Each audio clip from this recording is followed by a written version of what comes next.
খেয়াল করে দেখেন। আরে তুহিন, তুমিও না একটু পর পর রোমান্টিক হয়ে যাও। তুমি জানো না বাসায় নীরব থাকে? এইসব দেখলেও কি ভাবে? যাই হোক, একটা কথা, আজকে বিকেলে তোমার সাহেব বাড়িতে আসবে, তো এখন একটু সাবধানে থাকবে।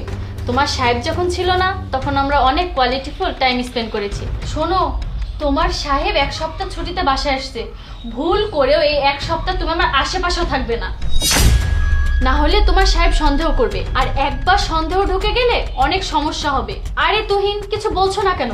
আচ্ছা যাই হোক, আশেপাশে দেখো তো আমার ছেলে আছে কিনা।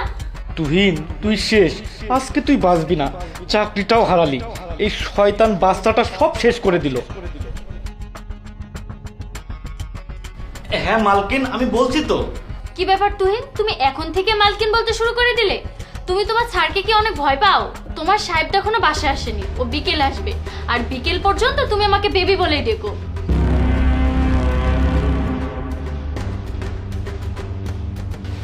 এই শোন, একদম ভালো হওয়ার নাটক করবি না। আমি সব জানি যে তোর আর আমার বউয়ের মধ্যে কি চলছে।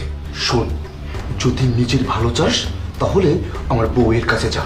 আমি নিজের কানে তোর আর আমার বউয়ের সব সম্পর্কের কথা শুনতে চাই। আমি যা যা বলছি তাই তাই কর, তা না হলে কিন্তু আমি তোকে পুলিশে ধরিয়ে দেবো। না না সাহেব, আমি সব কিছু বলছি, আমি এখনই যাচ্ছি ম্যাম সাহেবের কাছে।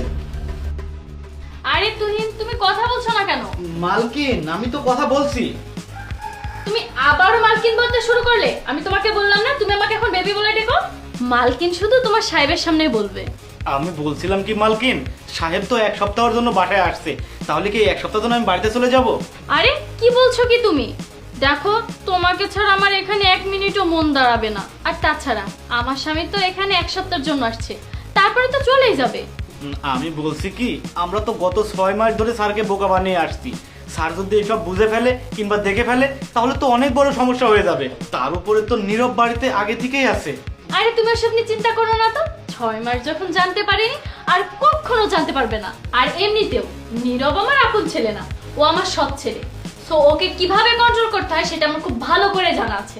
আর তুমিও খুব ভালো করে জানো নীরব আমার হাতের ইশারায় কিভাবে নাচে।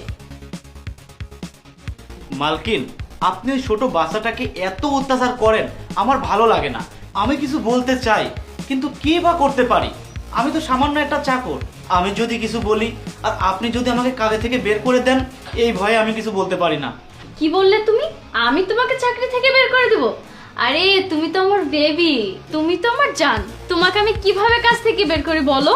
একটা কথা বুঝতে পারলাম না, আজকে তুমি এভাবে কথা বলছো কেন? রোজ তো তুমি